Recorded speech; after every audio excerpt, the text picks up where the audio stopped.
দীর্ঘ এক দশকের স্থবিরতা কাটিয়ে কুমিল্লার আলোচিত তনু হত্যা মামলায় প্রথম অভিযুক্তকে গ্রেপ্তার করা হয়েছে। এ ঘটনায় ভুক্তভোগী পরিবার ও সচেতন মহলের মধ্যে নতুন করে আশার সঞ্চার হয়েছে। তদন্ত সংশ্লিষ্টরা মনে করছেন, রিমান্ডে জিজ্ঞাসাবাদে প্রাপ্ত তথ্য এবং ডিএনএ পরীক্ষার ফলাফল বিশ্লেষণের মাধ্যমে বহুল আলোচিত এই হত্যাকাণ্ডের প্রকৃত রহস্য উদ্ঘাটন সম্ভব হতে পারে। বুধবার বিকেলে গ্রেপ্তারকৃত অভিযুক্তকে কুমিল্লার সিনিয়র জুডিশিয়াল ম্যাজিস্ট্রেট মমিনুল হকের আদালতে হাজির করা হলে শুনানি শেষে আদালত তার ৩ দিনের রিমান্ড মঞ্জুর করেন।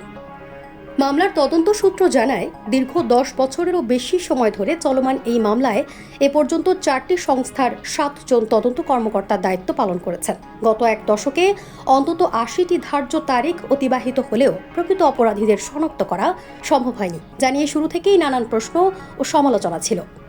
সম্প্রতি মামলার তদন্তে নতুন গতি আসে। গত ৬ এপ্রিল মামলার ৭ম তদন্ত কর্মকর্তা sergeant Zahid, warrant officer Hafizur Rahman এবং সৈনিক শাহিনুল আলমের ডিএনএ নমুনা ক্রস ম্যাচ করার জন্য আদালতের অনুমতি চান। আদালতের নির্দেশনা পাওয়ার পরেই তদন্তকারী সংস্থা গ্রেপ্তারের এই পদক্ষেপ গ্রহণ করে। এদিকে গ্রেপ্তারের দিন বিকেল ৫টার দিকে মামলার বাদী ও তনুর পরিবারের সদস্যরা কুমিল্লা আদালতে উপস্থিত হন।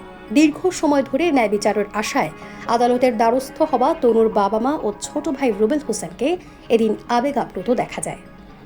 বর্তমানে আদালতে তাদের জবানবন্দি গ্রহণের প্রক্রিয়া চলছে। সংশ্লিষ্টরা বলছেন, চলমান তদন্ত প্রক্রিয়া ও ডিএনএ বিশ্লেষণের ফলাফলের উপর নির্ভর করেই এই মামলার পরবর্তী অগ্রগতি নির্ধারিত হবে।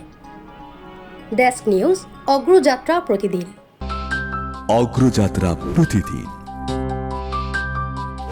নির্ভীক প্রত্যয়ে উজ্জীবিত।